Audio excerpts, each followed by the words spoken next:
Hey guys, SynisterDan here. Excuse the low-ish quality of the camera today because I'm not using my usual camera, and that'll be made clear in a minute.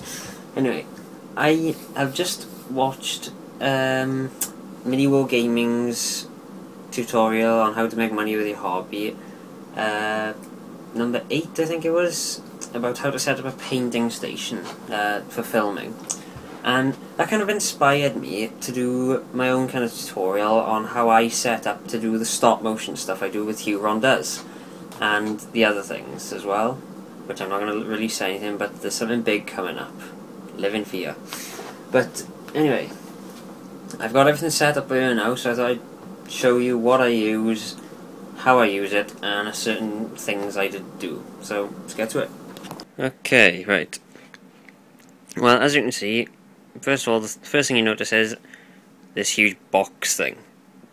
Now, this is basically a miniature photography booth that you can make your own. They're pretty easy to make, but I bought this from mostly because it was cheap. It was something like £10 on Amazon, and it basically flat packs itself, and also it comes with these different backdrops, you know, which you've seen the white one, and also comes with a blue one, which comes in very handy for me because I like to do blue screening and stuff with my models. Anywho, next you'll notice is the light. It is simply a Magna light. I know it's kind of dusty, but I don't use it a lot. It is on an arm that you see there. It's anchored to the desk, plugs down there, and it is a 22-watt bulb. So it's not that powerful, but it lights up the scene very well. As you can see, if I put my phone, which I'm recording on now, next to my camera, you can see the lighting is not that bad. In fact, my camera picks it up much better, as you can see. Focus. There we go. And also, yeah, and also you notice the blue screen as well. Right, now, one thing I'll tell you now is the camera setup. This is the important thing when it comes to this. I mean, the lighting. If you've got a box like this, yeah. Sorry about the crappy camera here, but yeah, this camera does not zoom out that far. Anyway, if you've got a box like this with 2 white walls, the lighting is not much of an issue. As long as you have 20 watts or higher on a bright fluorescent daylight bulb, you should be fine, because it'll reflect off those and get into every nook and cranny. And it does help if you have a white floor and a white background as well, but nah, that may overpower the white bands on your camera or something. Anyway, onto the camera. Of course, I use a Sony Handycam, as some of you may know. I have a wide-angle lens on here, which is for a reason. I'll tell you in a moment. I have it on a tripod that is anchored to the floor with a bunch of weights that we had lying around that I stole. And the newest edition, which I've started using, is this. It is a remote control for the zoom and recording of my camera. And I can also take photos with that as well, and record it with that, and switch it off with the switch. Now, the reason for this is because if you notice in some of my previous stop motion stuff, every now and again you'd notice that the actual, not that just the model would move, but also the camera position would move, and you'd have kind of a bit of a jittery shot now and again, or frame. That's because this is the button I used to press. And if you notice, when I do this, the camera kind of rocks back slightly, and right now I'm not even touching the button, so it rocks back slightly, and that gets really annoying. With this, I do not have to touch the camera at all, so it remains stationary, which helps a lot. And let's see, what else? Oh yeah, I might as well get back to the wide-angle lens. The reason I'm using a wide-angle lens is because this camera, although without it, it's zoomed in quite a bit, it doesn't have a very good close cam focus. It can only come so close to a model before it starts to blur out and focus on something further away in the background. and for some reason, which is beyond me, this helps prevent it, and it allows me to zoom in closer to it, to the model. And yep, I do have a tap thing. Yeah, yeah, there we go. It allows me to zoom in closer to the model without actually having to be as close as I would without it.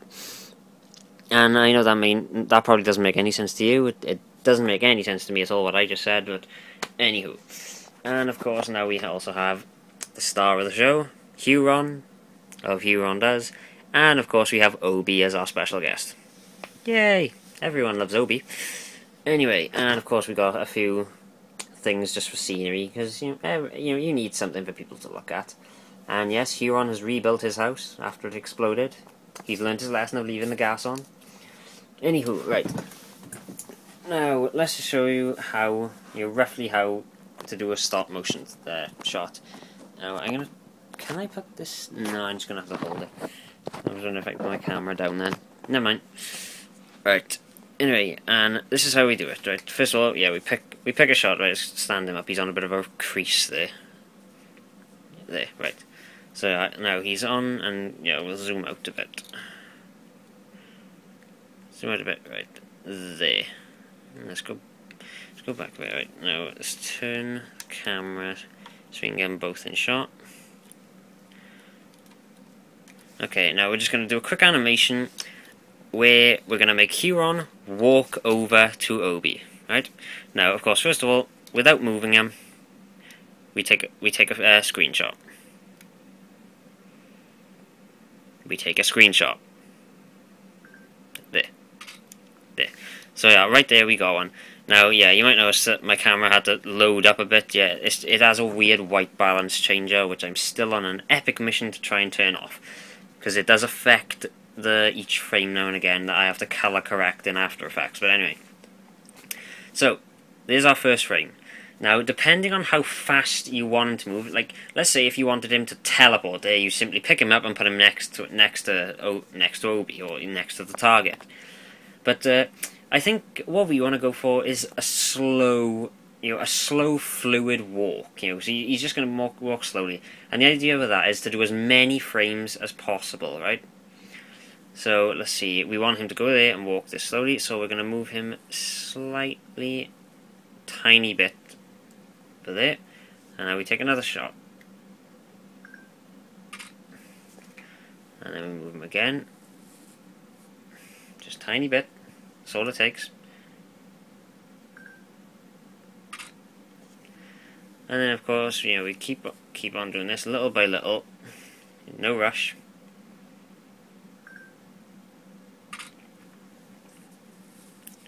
Yeah, I probably should have got some of the creases out of this matte, because I'm not going for Ace professional Wallace and Gromit style stop motion here, or Robot Chicken for that matter. But oh no, don't fall. See, look at the creases, see? Oh, better hurry before he falls. No! Oh crap, oh well, it's ruined. Yeah, well anyway, I've got enough to show you anyway, so Huron's going to walk from there to there. But yeah, we'll show you the footage of that at the end. Right, and of course, what else to show you now? Oh yeah, and of course, whenever you want to, here's a little tip, right? If you ever want to key a model, well, I use key, most of you probably won't understand that. If you ever want to green screen or blue screen a model, right, there's a few tips I should mention.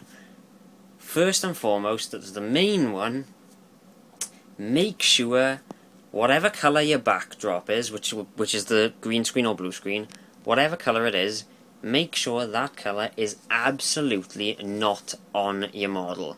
Like for instance with Huron, you might notice he has a few green orbs and green grass on him. That means he is an absolute no-no when it comes to green screen, which is why I use a blue screen. Now, you don't necessarily have to use a green or blue screen at all. Like, let's say for instance you had a model which was entirely blue. You could theoretically use a red screen. But the reason most people tend to use blue and green screen is mostly green screen, more else than anything else, is because green and blue are not in any way a natural colour of the human skin pigment. Because, like I say, if you use the red screen with a human, some people have flush skin and pinky or reddy skin. They'll look slightly invisible. So that's why I choose to use a blue screen or green screen. In Huron's case, a blue screen. And now, if you want to do a shot where you want to green screen him, or let's say just green screen the background, with the background it's simple. All you've got to do is make sure that you see the blue and there's nothing around you or whatever obstructing it or changing the colour of it. Now, in this case, right, I've set it up like this for a special reason now. If you notice, the bastion is there, and behind the bastion it looks black because it's blocking the light from the green screen. In this case, you'd bring the light up a bit higher, and for perspective's sake, I would normally bring this a bit closer or further away from it. Because the idea is to make sure that your subject is quite far away from the blue of the screen. Because if I put Huron right up here, right next to it, you will have what's called spill colour, or colour spill, whichever you want, right? Or spill, just anything like that. Where the blue, where the light is shining on the blue will glow, and it will literally reflect blue on certain parts of him, which will make, let's say, if it reflects on the handle of his axe, he's basically going to be not holding an axe, but there's going to be an axe head floating nearby. So the best thing to do is, right, what I normally do is, I normally get rid of all the stuff. Let's say if I wanted to just let's say if I only wanted him from the torso up, and I didn't want to show the floor, I would, let me just move these out of the way a minute. Excuse me for the crappy camera angles, but I'm using my phone, so I've said. See, I would move this out the way, the grass. We pull this down until it's on the floor. Now here's the trick now that you have to use. You've got to be careful with this, and it's kind of fiddly. Right, now if you look at the camera screen, you've got to try and get your camera so it's almost level with the floor. This is just me now. You could try another way, but you've got to get so it's almost level with the floor. And yeah, the camera's aiming down slightly, so I'm going to pick it up slightly. Now, if you notice, on the screen here, let me focus in, you'll notice now that the blue of the screen is now going all the way down to his ankles, which is exactly what you want. Because if you want it from the torso up, obviously, you want the blue to cover all of his body, well, that's in the shot. So I will zoom in now. Nope, that's zooming out. Okay, now let's just shimmy the camera over. Shimmy. I gotta get a better camera for doing stuff like this. Right. And there you are. Now, you might notice now that there's a small white line behind him, or like a kind of aqua line. Now that is where the blue is kind of curving up from the floor up. That's where it's kind of reflecting the actual brightness of the light. So to combat that, we simply lift up the blue slightly, and then we gotta flatten it down into the little creases down there, just to, I mean, all it needs to do is cover the floor, and there we go. Now that is a perfect, actually that's perfect. God, I wish I had it that good when I did the message to Captain Slaughter. Anyway, and that's how you would do it. Anyway, and of course, if he's not moving naturally, of course, in a shot, all you need to do is take one photo of him, of course. And I realise this video is dragging on now, and I'm rambling, but I hope some of it helped you, for what it's worth. Well, you've seen my setup now. Key elements, as Matt said, lighting is key, obviously, and also make sure you do not move the camera. That's why I have this. That's one of the key things for, excellent stop motion. I mean, I'm not saying mine is excellent, mine's crap compared to most other people. I mean, I've seen some things from people who did it holding a camera for the stop motion, or like chase scenes, and those were insane stop motion hours. I mean, seriously. But I hope that helped you for what it's worth. You can use these. You can use the same technique for simple photography, for showcasing your models. Or you can just get a box like this. I'd recommend no bigger for 40k models, provided you're not going into the whole Forge World size. I'd recommend no bigger than 40 by 40, but a 40 by 40 box for the photography, because they can go from 80 to 80. My one's 40 by 40, and that's fine. You will easily fit. I've never seen a I've never seen what are they called now, a Warhound Titan or something like that. I've never seen one up close in person, but I'd imagine one of those would fit in here easy. So this is about the size you want. 80 by 80. I would not recommend that unless you want to showcase a chair or something, an entire chair, But anyway, I hope this has been helpful. As Matt said before, lighting is key.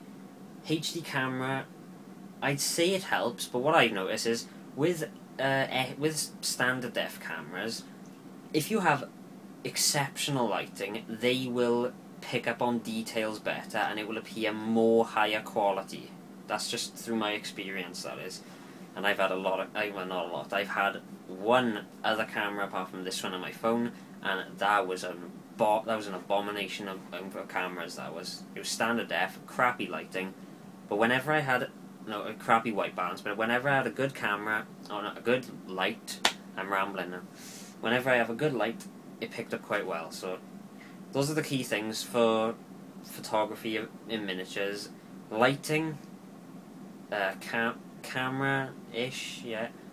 Make sure you don't move your camera. Make sure you have a method of taking photos without having to touch your camera with the stop motion. I mean, it's not necessary. I mean, it works without it.